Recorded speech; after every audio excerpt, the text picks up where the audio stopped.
geology phases here. Sometimes you'll see them as a big crystal that's sort of shaped like that, sort of 3-4 centimetres square.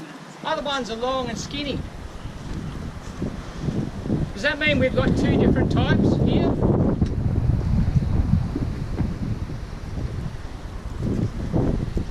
That's got you thinking.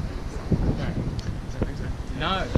It's just the space that they're Exactly. The feldspars are shaped like this.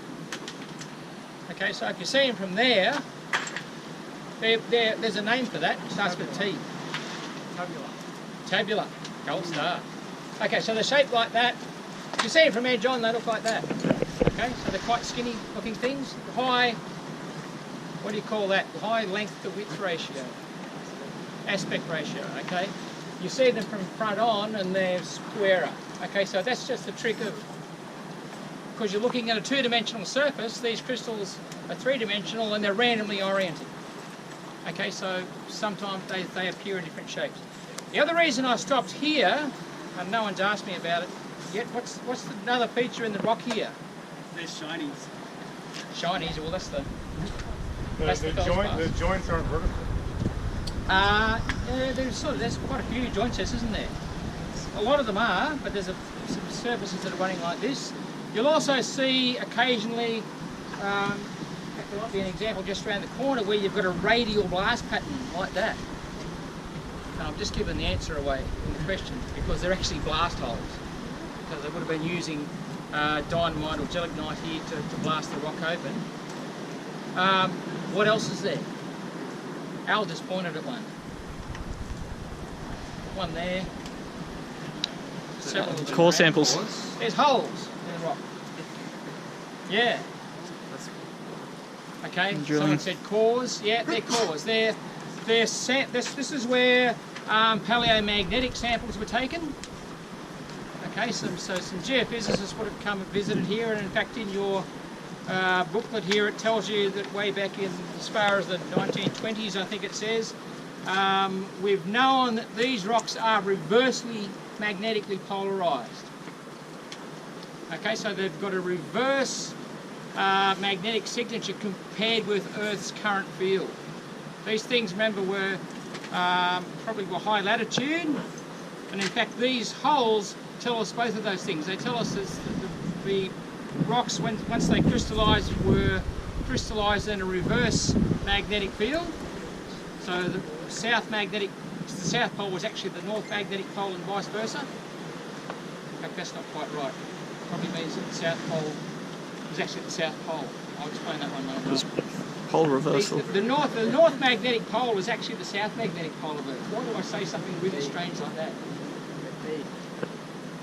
Shows a history of the poles reversing. Yeah, I'm on a semantic argument here. Two magnets. Does north get attracted to the north? No. So the north pole of your compass needle is actually north, but it actually points that way. So the north magnetic pole is actually the south.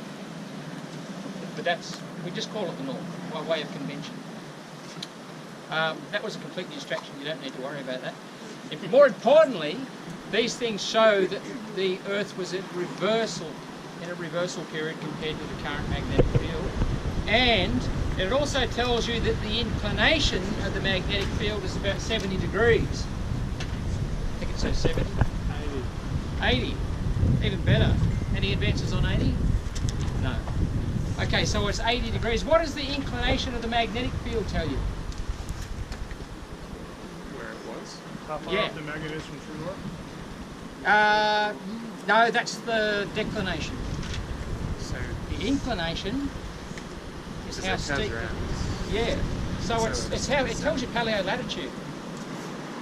Okay, so that very high inclination tells you that we're at a very high latitude. Near the equator, the inclination of the magnetic field is close to zero.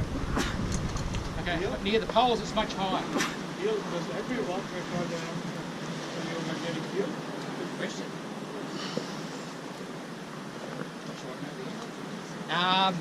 Good question. Does every rock record a paleomagnetic field? And if not, why not? Well, any form of iron can, you don't even necessarily need magnetite. These rocks got a lot of magnetite in them, and certainly that helps. But even minerals with ferrous on them, like biotite and hornblende, can record a weak magnetic signature, but some rocks don't. And it might be because they're very low in iron, or, I'm thinking on the run. What about the sandstone? Do you think the sandstone would record? They form above the quary. Yeah. Okay, so the sandstone probably wouldn't, because whatever iron in that is been randomised because it's been turned into a sediment, and it's already well below the curie temperature. Okay, so it's probably not getting the orientation of the magnetic particles in the sandstone is probably not going to tell you anything. The other thing that Al was edging towards was if you quench a rock, it might not record anything either. Is that where you were heading? No, I was thinking on the igneous rocks we use mineralogy. Yeah. So it depends on the mineralogy. Certainly magnetite helps. The finer grain the magnetite is helps too. For really coarse grain magnetite, it tends not to record it all that well. But it can form solid state. Okay, so metamorphism. If you were to look at, in fact, if you were to look fairly closely at the sandstone close to that contact, its magnetic signature may have been altered. Okay. So this is just a bit of an oddity. The whole of the Permian, during the Tertiary, Earth's magnetic field has switched quite regularly. Every, I can get numbers here, every 100,000 years or so. During the Permian, which was nearly 50 million years long, it just stayed reversed the whole time. Why that is, I have no idea. I'm not sure that anyone does. Okay, so this is the paleomagnetics, and when we've known it for a long time. Let's head round and have a look at the contact.